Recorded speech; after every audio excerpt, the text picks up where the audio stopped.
বলছিলাম উপদেষ্টা পরিষদের কথা। উপদেষ্টা পরিষদের একজন সদস্য নাহিদ ইসলাম তিনি পদত্যাগ করে নতুন দলের দায়িত্ব নিয়েছেন, আহ্বায়ক হয়েছেন জাতীয় নাগরিক পার্টির।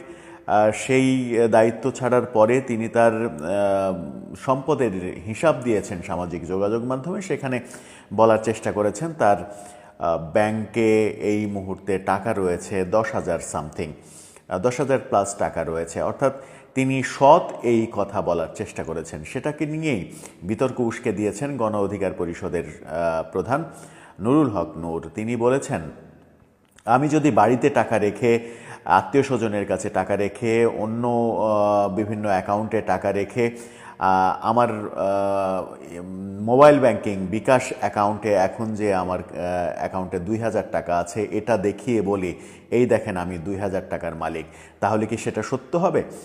আমি কি, আমার টাকা কি সেই 2,000 টাকা? এই উদাহরণটা দিয়ে তিনি নাহিদ ইসলামের সততা নিয়ে প্রশ্ন করেছেন এবং এটার তদন্তও দাবি করেছেন।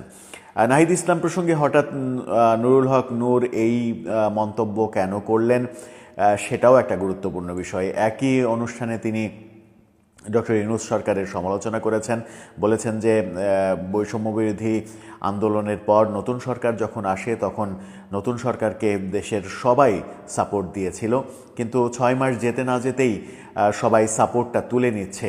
সব রাজনৈতিক দলই ক্রমান্বয়ে তাদের বিরুদ্ধে নানা রকমের মন্তব্য করছে। এটার পেছনে নিশ্চয়ই কোনো কারণ রয়েছে, নিশ্চয়ই সরকার ঠিক পথে এগোচ্ছে না। নাহিদ ইসলামের টাকা ব্যাংক অ্যাকাউন্টের ব্যাপারটা খুব মজার। নুরুল হক নূরের কথা যদি সত্য ধরে নেওয়া যায়, নাহিদ ইসলামের ব্যাংক অ্যাকাউন্ট কয়টা সেই তথ্য তদন্তের দাবি রাখে। তদন্ত করলে সেটা হয়তো বেরিয়ে যাবে। কিংবা নুরুল হক নূর যে ইঙ্গিতটা দিলেন যে আমি বাড়িতে টাকা রেখে, এখানে টাকা রেখে, আত্মীয় স্বজনের কাছে টাকা রেখে যদি আমার বিকাশ অ্যাকাউন্টের লেনদেন দেখিয়ে বলি যে এই দেখেন আমার 2,000 টাকা আছে, এই 2,000 টাকার মালিক আমি, সেটা কখনো সত্য নয়। সেই কথাটা নাহিদ ইসলামের ক্ষেত্রে প্রযোজ্য কিনা সেটা হয়তো তদন্ত সাপেক্ষ। সেটা নিয়ে একেবারে কংক্রিট মন্তব্য করার উপায় নেই, যেহেতু এখন পর্যন্ত তদন্ত হয়নি। সময়ই বলে দেবে যে ব্যাপারটা আসলে কি। অনেকে সমালোচনা করেন নাহিদ ইসলাম যখন দায়িত্ব নেন তখন তার যে শারীরিক কাঠামো এবং যখন দায়িত্ব ছাড়লেন তখনকার শারীরিক কাঠামো, মাত্র 6 মাসের মধ্যে তার মেদ যেভাবে বেড়েছে, সেই মেদ বাড়ার নেপথ্যে কারণ অর্থের ব্যাপক মালিক হয়ে যাওয়া, এটাকেও অনেকে বলার চেষ্টা করছেন। কিন্তু মেদ বাড়ার সঙ্গে অর্থের মালিক হওয়ার সম্পর্ক আদৌ আছে কিনা, সায়েন্টিফিক কোনো ব্যাখ্যা আছে কিনা, সেটাও আসলে প্রশ্ন সাপেক্ষ। কিন্তু কথাগুলো উঠছে, সমালোচনাগুলো উঠছে। সেই সমালোচনা যখন উঠছে তখন একেবারে স্পেসিফিক, এর আগে আওয়ামী লীগের মোতাহার হোসেন নামের একজন প্রতিমন্ত্রীর নামে, আওয়ামী লীগের দীর্ঘ যে 15-16 বছরের শাসনামল, সেখানে আওয়ামী লীগের মন্ত্রীদের নামে অনেক অভিযোগ রয়েছে, কিন্তু সরাসরি অভিযোগ ছিল শুধুমাত্র ঘুষ লেনদেনের মোতাহার হোসেনের বিরুদ্ধে। সেই অভিযোগ উঠেছিল। অন্য কোনো মন্ত্রী এমপির বিরুদ্ধে কিন্তু সরাসরি ঘুষ লেনদেনের অভিযোগ ওঠেনি, যেটা এই সরকারের 6 মাসের মধ্যে ফারুকীর ব্যাপারে উঠল। ফারুকী টাকা চেয়েছেন শিল্পকলার ডিজির কাছে, চেকবিহীন টাকা চেয়েছেন। এই কথা শিল্পকলার ডিজি বলার সঙ্গে সঙ্গেই ব্যাপারটা কিন্তু অন্যরকম আলোচনার বিষয়বস্তু হয়ে দাঁড়ায়। ফারুকী টাকা চেয়েছেন, কিসের টাকা কোনো কিছু উল্লেখ না করে টাকা চেয়েছেন। চেক দিলে তিনি নেবেন না, টাকা নেবেন।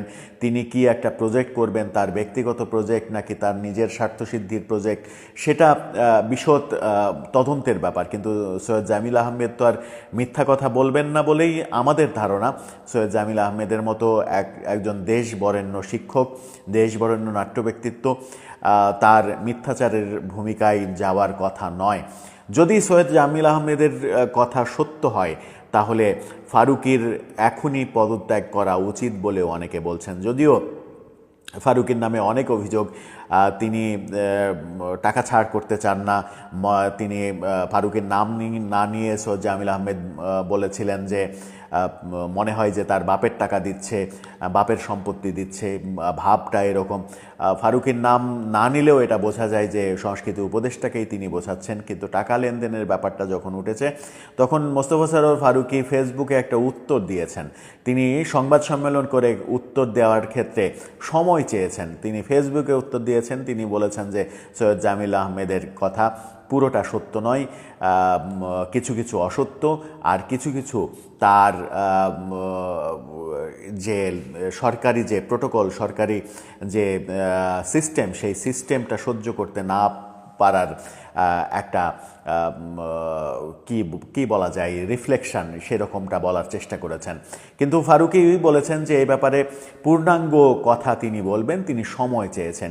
কেন তার সময় প্রয়োজন হলো, কি এমন গুছিয়ে নেবেন তিনি কথা বলার জন্য, সেই প্রশ্নও কিন্তু উঠছে।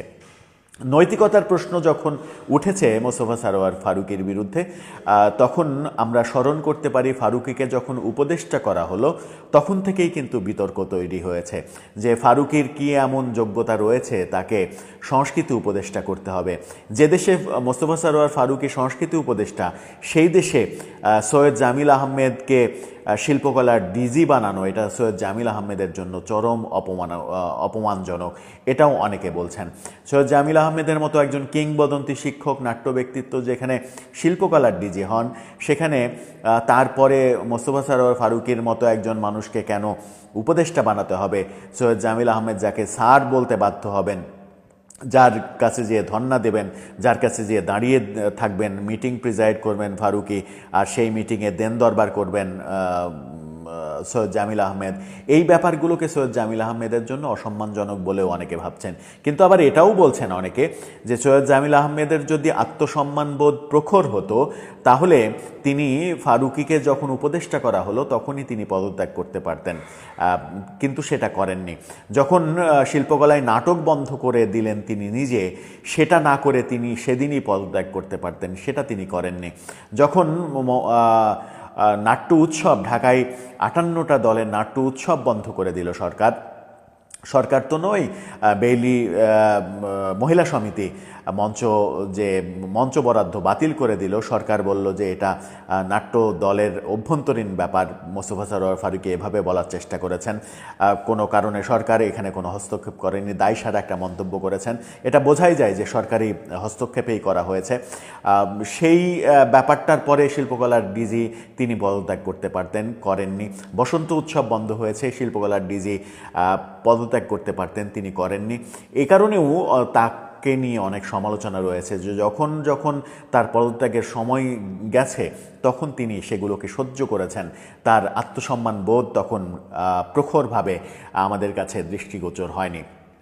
সেই কারণেই তাকে নিয়েও অনেক বিতর্ক হয়। তার আত্মসম্মান বোধ যদি সৈয়দ জামিল আহমেদকে নাট্যাঙ্গনের মানুষগুলো যেভাবে চেনেন, সেই চেনাটা যদি সত্যি হতো তাহলে জামিল আহমেদ অনেক আগেই পদত্যাগ